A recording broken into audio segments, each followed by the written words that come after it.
Okay, I'm gonna go a little deep on you in this video, and I really want to encourage you to think through this a little bit more. See, there was a point in my life where when I would see a beautiful woman, and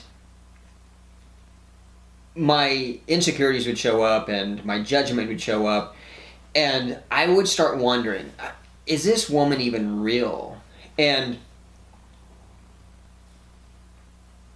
most of that was from an outside source, I started asking even the deep question: says, is she real on the inside, or is what I see just this made up version or made up character who she really is? And I was full of judgment. I was so critical, and it was pretty interesting, to say the least. And that's only been like a week or so ago. No, I'm kidding. Look, I'm aware I'm just not perfect. Well, pretty close, but no, I would see these beautiful women and wonder, are they real? And as I started becoming more aware of how ridiculous that really is, because most people aren't real. And as a matter of fact, none of us are real, especially when we think this mind body is real.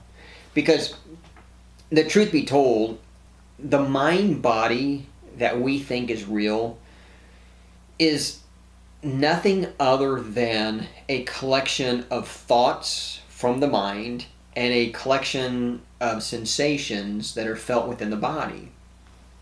And when people continue to think that the mind body is real, what they overlook, and it's so simple, but yet people, conditioning, belief, society has made it so complicated.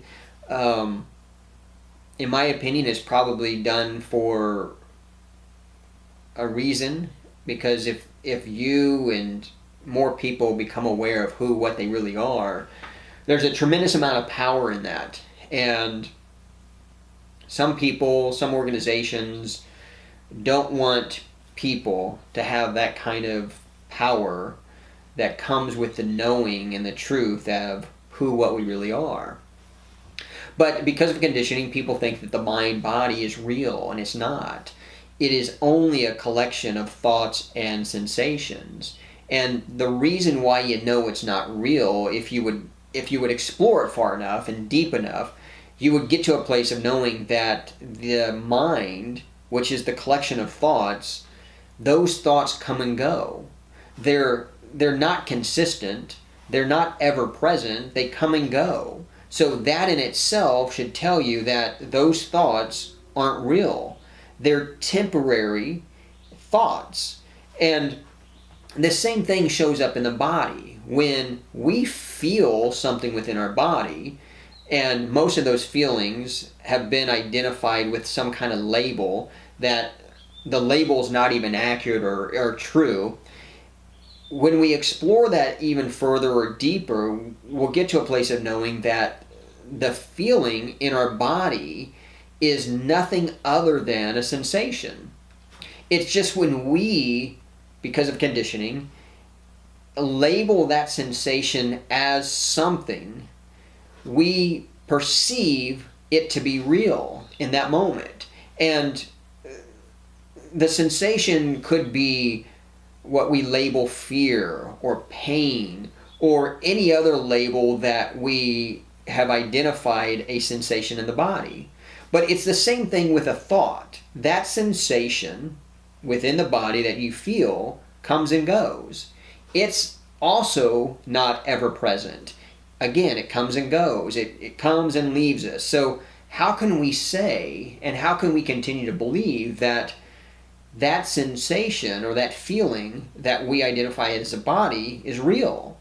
Because if it was real, it would be consistent. It would be ever present. It wouldn't just come and go based on the current situation. So when people get to a place of being willing to explore that, they'll get to a place that says, okay, well, if my mind and body isn't real, what is?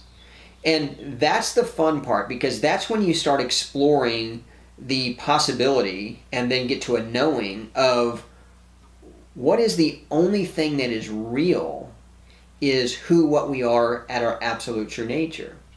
Because it is that what we are that is consistent. It is ever present. It never leaves us. It is always there, and it is always there in the same condition.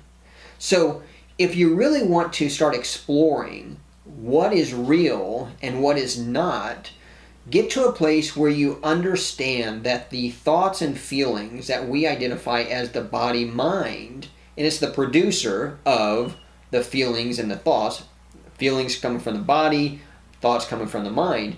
It's when you explore that those are not consistent. They come and go. Yet the thing that is consistent and is ever present should be explored more. It should be explored deeper, further. Because if we really want to know what is real, the only thing that is real is who we are at our absolute true nature. So, happy exploring, because when you become aware of who and what you, we, me, we really are, that is when life becomes magical. Because that is when you get to a place of knowing that it is the only place where you can have consistent love, joy, happiness, peace, and abundance. So, happy exploring. Stay well.